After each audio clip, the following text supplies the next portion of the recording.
ईव्हीएमच्या मुद्द्यावरून विरोधक आणि सत्ताधारी आमने सामने आलेत। ईव्हीएमवर शंका घेणं हा विरोधकांचा रडीचा डाव आहे, अशी टीका भाजपचे माजी खासदार सुजय विखे पाटलांनी केली। तर जनतेनं महायुतीला कौल दिला असून पुढील 5 वर्ष सर्वसामान्यांची कामं करणार असल्याची प्रतिक्रिया सुजय विखेंनी दिली आहे। बाळासाहेब थोरातांनी दिल्ली शरद पवारांची भेट घेतली। भेटीदरम्यान महाराष्ट्राचं राजकारण आणि आगामी दिशा यावर चर्चा झाल्याची माहिती बाळासाहेब थोरातांनी दिली आहे। तसंच ईव्हीएम संदर्भातही चर्चा झाल्याचं थोरात म्हणाले। 2029 मध्ये माळशिरसमधून भाजपचा आमदार निवडून आणला नाही तर मी राजकारण सोडेन असा निर्धार राम सातपुतेंनी व्यक्त केला। मार्केटवाडीत महायुतीनं ईव्हीएम समर्थनार्थ सभा आयोजित केली, त्यात ते बोलत होते। मी जिथं कमी पडलो तिथं जाईन असंही ते म्हणाले। यंदाच्या विधानसभेत सातपुतेंचा पराभव झालेला होता। शरद पवारांवर गोपीचंद पडळकर आणि सदाभाऊ खोत यांनी जहरी टीका केली। ईव्हीएममध्ये घोळ करता येत नाही, त्यामुळे शरद पवारांकडून बॅलेट पेपरवर मतदान घेण्याची मागणी करण्यात येत असल्याचा आरोप पडळकर यांनी केला।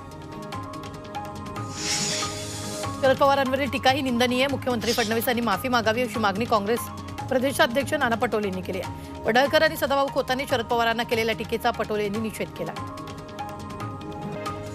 चंद्रपुरात सामाजिक कार्यकर्ते सचिन रामटेके यांनी ईव्हीएम विरोधात घोषणा केली आहे। चंद्रपूरच्या जिल्हाधिकारी कार्यालयासमोर 6 डिसेंबरपासून हे उपोषण सुरू आहे। तर ईव्हीएमच्या निकालावर शंका असल्यानं लोकशाही व्यवस्थेतून ईव्हीएम रद्द करण्याची मागणी त्यांनी केली आहे। माणगावमध्ये ईव्हीएम विरोधात जोरदार आंदोलन करण्यात आलं। अपक्ष उमेदवार राजेंद्र ठाकूर यांच्या नेतृत्वाखाली हे आंदोलन झालं। आंदोलनादरम्यान ईव्हीएमचं प्रात्यक्षिक दाखवण्यास मनाई करण्यात आल्यानं ठाकूर यांनी तीव्र नाराजी व्यक्त केली। जर तुमच्या मनात चोरी नाही तर तुम्ही घाबरता कशाला असा सवाल राजेंद्र ठाकूर यांनी केला। ईव्हीएम विरोधात अखिल भारतीय महानुभाव परिषद आणि वारकरी पंथ आक्रमक झालाय। 13 डिसेंबरला ईव्हीएम विरोधात मोर्चा काढणार असल्याचा इशारा त्यांनी दिला। ईव्हीएम हद्दपार करून बॅलेट पेपरवर मतदान घेण्याची मागणी या संघटनांनी केली। देवेंद्र फडणवीस मुख्यमंत्रीपदी तिसऱ्यांदा विराजमान झालेत। 12 डिसेंबरला प्रथमच नागपूर शहरात येत आहेत। या पार्श्वभूमीवर भाजपकडून त्यांच्या स्वागताची जय्यत तयारी करण्यात आली आहे। स्वागत रॅली काढण्यात येणार असून लक्ष्मी भवन चौकात त्यांची सभा होणार आहे, अशी माहिती भाजप नेते संदीप जोशींनी दिली। नाशिक शहरातील वाढतं प्रदूषण रोखण्यासाठी महापालिका डस्ट सपरेशन मशीन खरेदी करणार आहे। केंद्र सरकारच्या एनकॅप निधी अंतर्गत या मशीन खरेदी करण्यात येतील। सर्वात जास्त प्रदूषण होणाऱ्या ठिकाणी हे मशीन ठेवण्यात येणार आहे। त्यात नाशिक पश्चिम, नाशिक पूर्व पंचवटी, नाशिक रोड सातपूर, नवीन नाशिकचा समावेश आहे। निफाडमधील वैनतेय महाविद्यालयातील 11वी शिकणाऱ्या 2 विद्यार्थ्यांनी automatic humidity detention and control sensor यंत्र तयार केले। शेतमाल साठवणुकीसाठी तसंच औषध निर्माण क्षेत्रामध्ये लागणाऱ्या FTIR मशीनसाठी हे यंत्र वरदान ठरणार आहे। महाबळेश्वरमध्ये स्वच्छतेच्या जनजागृतीसाठी पथनाट्याचा कार्यक्रम पार पडला। महाराष्ट्र शासनाच्या नगर विकास विभागानं स्वच्छ महाराष्ट्रात अभियानांतर्गत हा कार्यक्रम झाला। कार्यक्रमाच्या माध्यमातून कचऱ्याचं वर्गीकरण करा, प्लास्टिकचा वापर टाळा असे महत्त्वपूर्ण संदेश देण्यात आले। साताराच्या चंदनवंदन किल्ल्यावर विजय उत्सव सोहळ्याचं आयोजन करण्यात आले। यावेळी वाईवरून आलेली श्री शिवछत्रपतींची पालखी आणि कोरेगाववरून आलेली शंभू महाराजांची पालखीचा थेट सोहळाही पार पडला।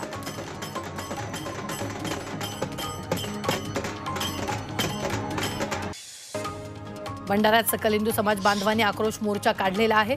बांगलादेशमध्ये हिंदूंवर होणाऱ्या अत्याचाराविरोधात शांततेनं हा मोर्चा काढण्यात आला। दरम्यान हे अत्याचार थांबवावेत अशी मागणी करण्यात आली आहे। तर यावेळी शेकडोच्या संख्येनं समाज बांधव उपस्थित होते। बांगलादेशातील हिंदूंवरच्या अत्याचाराविरोधात नागपुरात भव्य मोर्चाचं आयोजन करण्यात आलं। या मोर्चात विविध हिंदू संघटनांसह सामाजिक संघटनाही सहभागी झाल्या। नागपुरातील 6 विधानसभा मतदारसंघातून हे मोर्चे निघाले।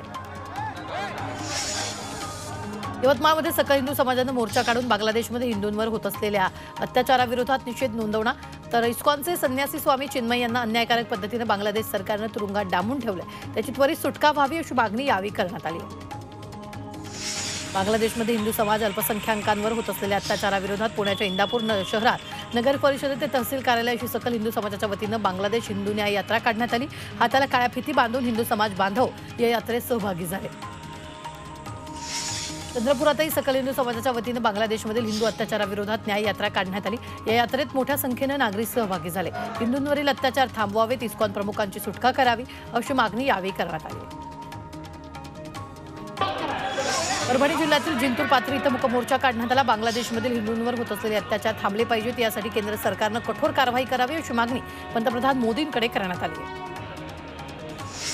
बांगलादेशमध्ये हिंदूंवर होणारे अत्याचार त्वरित थांबवावेत यासाठी येवला तहसीलदारांना निवेदन देण्यात आले। हिंदूंवरील अत्याचार आणि इस्कॉन प्रमुखांना तुरुंगातून मुक्त करण्याची मागणी करण्यात आली आहे। यावेळी सर्वपक्षीय कार्यकर्ते आणि पदाधिकारी मोठ्या संख्येने उपस्थित होते। बांगलादेशात हिंदूंवर होत असलेल्या अत्याचाराच्या विरोधात आज राज्यभर आंदोलन झाले। अकोल्यातही हिंदू संघटनांनी जनाक्रोश मोर्चा काढला। यावेळी हजारोच्या संख्येने लोक एकत्र आले। त्यांनी बांगलादेश आणि पाकिस्तान विरोधात मोठी घोषणाबाजी केली। धुळ्यात सकल हिंदू समाजानं निदर्शनं केली। बांगलादेशात सुरू असलेले हिंदूवरील अत्याचार आणि हिंदू मालमत्तेचं नुकसान तातडीनं थांबवण्याची मागणी आंदोलकांनी केली। तर आंदोलकांनी जिल्हाधिकारी कार्यालयाबाहेर मानवी साखळी बनवत निदर्शनं केली। बांगलादेशात हिंदूंवर होणाऱ्या अत्याचाराविरोधात नंदुरबार जिल्ह्यातही संतापाची लाट उसळली। नंदुरबार जिल्ह्यातील शहादा, तळोदा, नवापूर आणि धडगाव अक्कलकुवा तालुक्यात मूक मोर्चा काढण्यात आला। यात संत महंतांसह मोठ्या संख्येनं हिंदू समाज सहभागी झाला। संयुक्त राष्ट्र आणि मानवाधिकार परिषदेनं दखल घेण्याची मागणी आंदोलकांनी केली आहे। बांगलादेशमध्ये होत असलेल्या हिंदू अत्याचाराविरोधात रत्नागिरीमध्ये धरण आंदोलन करण्यात आले। यावेळी मोठ्या प्रमाणात हिंदू बांधव उपस्थित होते। उदय सामंत आणि किरण सामंत हे दोन्ही बंधू देखील या धरण आंदोलनामध्ये सहभागी झाले। सामंत यांनी हिंदू अत्याचाराचा तीव्र शब्दात निषेध केला। शिवाय निषेधाच्या बॅनरवर दोन्ही बंधूंनी सह्या देखील केलेल्या आहेत। गोंदियात जन आक्रोश मोर्चा निघाला। बांगलादेशातील हिंदू लोकांवरील हल्ले थांबवावेत, तसंच इस्कॉनचे संत चिन्मय दास यांना तुरुंगातून सोडावं अशी मागणी करत संपूर्ण राज्यासह गोंदियातही मोर्चा काढण्यात आला। यात हजारो लोकांनी सहभाग घेतला। आंदोलकांनी मागण्यांचं निवेदन जिल्हाधिकाऱ्यांना दिलं।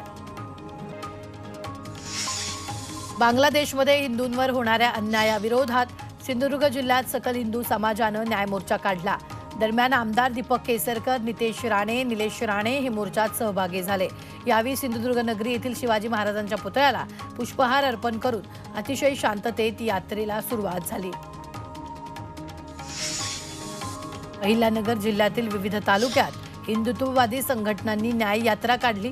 बांगलादेशातील हिंदूंवर होणाऱ्या अन्याय आणि अत्याचाराविरोधात निषेध व्यक्त केला। दरम्यान मोठ्या संख्येने हिंदुत्ववादी संघटनांसह नागरिक, संत महंत आणि राजकीय नेते सहभागी झाले। वाशिममध्येही बांगलादेशमधील हिंदूंवरील अत्याचाराविरोधात सकल हिंदू समाजाच्या वतीनं भव्य मोर्चा काढण्यात आला। या मोर्चात हिंदू संघटना, स्थानिक नागरिकांनी मोठ्या संख्येनं सहभाग घेतला होता। जिल्हाधिकाऱ्यांना निवेदन देऊन या मोर्चाची सांगता झाली। बांगलादेशमध्ये हिंदूंवर होणाऱ्या अत्याचाराच्या निषेधार्थ संगमनेरमध्ये सकल हिंदू समाजाच्या वतीनं मोर्चा काढत ठिय्या आंदोलन करण्यात आलं। या आंदोलनात संगमनेरचे नवनिर्वाचित आमदार अमोल खताळ यांच्यासह सत्यजित तांबे, जयश्री थोरात सहभागी होत्या। यवतमाळ जिल्ह्यातल्या दिग्रसमध्ये हिंदू जनजागृती मंचानं मोर्चा काढला। बांगलादेशातील हिंदूंवर होत असलेल्या अत्याचाराच्या निषेधार्थ हा मोर्चा निघाला। यावेळी व्यापाऱ्यांनी दुकानं बंद ठेवली तर बांगलादेशातील हिंदूंवरील अत्याचाराचा मुद्दा आंतरराष्ट्रीय पातळीवर मांडावा असं निवेदन तहसीलदारांना देण्यात आलंय।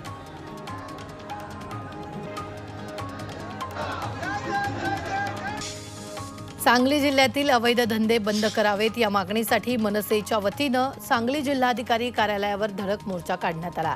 मनसेचे जिल्हा प्रमुख तानाजी सावंत यांच्या नेतृत्वाखाली विविध मागण्यांचं निवेदन देत कारवाई न केल्यास संबंधित अधिकाऱ्यांच्या खुर्च्या तोडू असा इशारा देण्यात आला।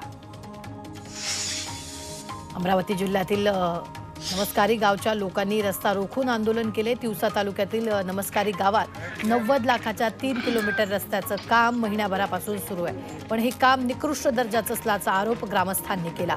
त्याचा दर्जा सुधारावा अशी मागणी ग्रामस्थांनी केली।